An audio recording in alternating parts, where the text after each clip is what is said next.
ഈ സീസൺ IPL-ലെ 52-ാം മത്സരം ഇന്നലെ അവസാനിച്ചപ്പോൾ ഒരു ത്രില്ലിംഗ് മാച്ചായിരുന്നു കാണാൻ സാധിച്ചത്. അതുകൊണ്ട് ഈ മത്സരത്തിന്റെ ഒരു റിവ്യൂ ആണ് ഈ വീഡിയോയിലൂടെ നമ്മൾ കാണാൻ പോകുന്നത്. ഇന്നലെ ടോസ് ലഭിച്ച് ചെന്നൈ ബോളിംഗ് തിരഞ്ഞെടുത്തപ്പോൾ കോഹ്ലി ജേക്കബ് ബദൽ ജോഡി ഗംഭീര തുടക്കമായിരുന്നു RCBക്ക് നൽകിയത്. ഖലീൽ അഹമ്മദിന് കംപ്ലീറ്റ് ആയും ഒരു ഓഫ് ഡേ വന്നപ്പോൾ പവർ പ്ലേയിൽ വിക്കറ്റ് നഷ്ടമില്ലാതെ 71 ആയിരുന്നു RCB നേടിയത്. എന്നാൽ പവർ പ്ലേ കഴിഞ്ഞ് ജഡേജ, പതിരാന എന്നിവർ ഗെയിം പതിയെ തിരിച്ചുപിടിക്കാൻ തുടങ്ങി. 12 ഓവറായപ്പോഴേക്കും കോഹ്ലി, ബദൽ തുടങ്ങി രണ്ടുപേരും പുറത്തായതിനു ശേഷം ഒരു സ്ലോ ഡൗൺ RCB ബാറ്റിംഗിൽ വന്നിരുന്നു. 12 മുതൽ 18 വരെയുള്ള 6 ഓവറുകളിൽ പിന്നീട് 39 റൺസ് RCB നേടിയപ്പോൾ 3 വിക്കറ്റും അവർക്ക് നഷ്ടപ്പെട്ടിരുന്നു. എന്നാൽ ലാസ്റ്റ് 2 ഓവറിൽ ഇത് കംപ്ലീറ്റായി കവറപ്പ് ചെയ്ത് റൊമാരിയോ ഷെപ്പേർഡ് ബാറ്റ് വീശിയപ്പോൾ 54 റൺസായിരുന്നു RCB വാരിക്കൂട്ടിയത്. ഇതോടെ 150 എന്ന് തോന്നിച്ച ടീം ടോട്ടൽ 213ലേക്കാണ് പോയത്. 14 പന്തിൽ 53 ആയിരുന്നു റൊമാരിയോ ഷെപ്പേർഡ് ഇന്നലെ നേടിയത്. RCB ജയിച്ചത് വെറും 2 റൺസിനാണെന്ന കാര്യം നോക്കുമ്പോൾ ഡെഫിനറ്റായും ലാസ്റ്റത്തെ ഈ 2 ഓവറാണ് കളി മാറ്റിയത്. RCBക്ക് ഇതുവരെയുള്ള ചരിത്രത്തിൽ ആദ്യമായിട്ട് ഓവറോൾ ഒരു ചാമ്പ്യൻ ടീം ഉണ്ടായിട്ടുണ്ട് എന്നതുപോലെയാണ് മത്സരം കാണുമ്പോൾ തോന്നുന്നത്. കാരണം കറക്റ്റായ ഒരു ക്രൈസിസ് വന്നാൽ ആരെങ്കിലും ഒരാൾ സ്റ്റെപ്പിൻ ചെയ്ത് ടീമിനെ വിജയിപ്പിക്കുന്നുണ്ട്. ഇന്നലെ റൊമാരിയോ ഷെപ്പേർഡ് ആയിരുന്നപ്പോൾ കഴിഞ്ഞ ദിവസം കൃണാൽ പാണ്ഡ്യ ആയിരുന്നു. അതിനു മുന്നത്തെ ദിവസം രാജസ്ഥാനെതിരെ ഹേസൽവുഡിന്റെ 19-ാം ഓവർ, മുംബൈക്കെതിരെ കൃണാലിന്റെ ലാസ്റ്റ് ഓവർ. അങ്ങനെ ഓരോ ഗെയിമിലും ആരെങ്കിലും ഒരാൾ അവരെ വിജയത്തിലേക്ക് നയിക്കുന്നുണ്ട്. മിക്കവാറും ഇത് കപ്പിലേക്ക് പോകാനുള്ള പോക്കായിട്ട് തന്നെയാണ് തോന്നുന്നത്.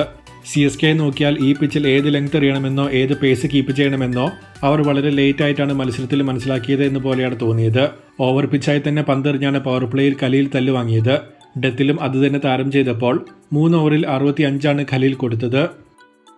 മറുപടി ബാറ്റിംഗിലേക്ക് വന്നിട്ടുണ്ടെങ്കിൽ റഷീദ്, സാം കറൻ തുടങ്ങി 2 പേരും പവർ പ്ലേയിൽ തന്നെ പുറത്തായപ്പോൾ ആയുഷ് മാത്രമായിരുന്നു അറ്റാക്ക് തുടക്കത്തിൽ നടത്തിയത്. 4-മനായി എത്തിയ ജഡേജ നല്ല സപ്പോർട്ട് താരത്തിന് കൊടുത്തതോടെ പവർ പ്ലേയിൽ 58 CSK നേടി. അത് കഴിഞ്ഞും 2 പേരും നല്ല intent കാണിച്ചതോടെ 10-നടുത്ത് run rate CSK keep ചെയ്ത് മുന്നോട്ട് പോകാൻ തുടങ്ങി. വളരെ മച്ചോർഡായ ഇന്നിംഗ്സ് ആയിരുന്നു 17-കാരൻ ആയുഷ് മാത്രമേ കളിച്ചത്. 17-ാം ഓവറിൽ 94 നേടി താരം പുറത്തായതോടെ ഗെയിം വൈഡായി ഓപ്പണായി. ഇൻഫോം ബ്രവിസ് തൊട്ടടുത്ത പന്തിൽ തന്നെ പുറത്തായത് ശരിക്കും ഗെയിം ടൈറ്റ് ചെയ്തു. പ്രോപ്പർ ടൈമിൽ റിവ്യൂ എടുക്കാത്തത് വൻ അബദ്ധമായി തന്നെ മാറുകയും ചെയ്തു. കാരണം അത് നോട്ട് ഔട്ട് ആയിരുന്നു. പിന്നെ ജഡേജ, ധോണി സഖ്യം കളിക്കാൻ നോക്കിയെങ്കിലും സുയാഷ്, ഭുവി, യാഷ് എന്നിവരുടെ ഡെത്ത് ബോളിംഗ് കരുത്തിൽ 2 റൺസിന് RCB വിജയിക്കുകയാണ് ഉണ്ടായത്. ലാസ്റ്റ് ഓവറിൽ ഒരു ഹൈറ്റ് നോ ബോൾ വന്നത് മാറ്റി നിർത്തിയാൽ കിടിലൻ എക്സിക്യൂഷൻ ആയിരുന്നു യാഷ് നടത്തിയത്. സുയാഷിന് ആ 18-ാം ഓവർ കൊടുത്തത് വളരെ ബ്രേവായ ഡിസിഷൻ ആയിരുന്നു. കാരണം ഓൾറെഡി 3 ഓവറിൽ 37 സുയാഷ് വഴങ്ങിയിരുന്നു. എന്നാൽ ആ ഓവറിൽ വെറും 6 റൺസ് സുയാഷ് വഴങ്ങിയത് ഏറ്റവും ഇമ്പോർട്ടൻ്റ് ആയി മാറി. ഒപ്പം ധോണി സുയാഷിനെ അറ്റാക്ക് ചെയ്യാതെ സിംഗിൾ ഇട്ട് മാറിക്കൊണ്ടിരുന്നതിന്റെ ലോജിക്കും ഒട്ടും മനസ്സിലായില്ല.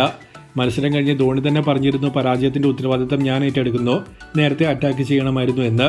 18 പന്തിൽ 35 വേണ്ടിയിരിക്കെ സുയാഷിന്റെ ആ ഓവർ കളിച്ചു തീർക്കാൻ നോക്കിയത് തീർച്ചയായും ബാക്ക്ഫയർ ചെയ്തിട്ടുണ്ട്. വിജയത്തോടെ RCB പ്ലേ ഓഫ് ഉറപ്പിച്ചിട്ടുണ്ട്. ഏറ്റവും അവസാനമായ മത്സരത്തിന്റെ സ്കോർ കാർഡ് നോക്കിയാൽ ടോസ് നഷ്ടപ്പെട്ട ബാറ്റിംഗിന് ഇറങ്ങിയ RCB 213 നേടിയപ്പോൾ മറുപടി ബാറ്റിംഗിൽ 211 നേടാൻ മാത്രമേ ചെന്നൈക്ക് സാധിച്ചുള്ളൂ.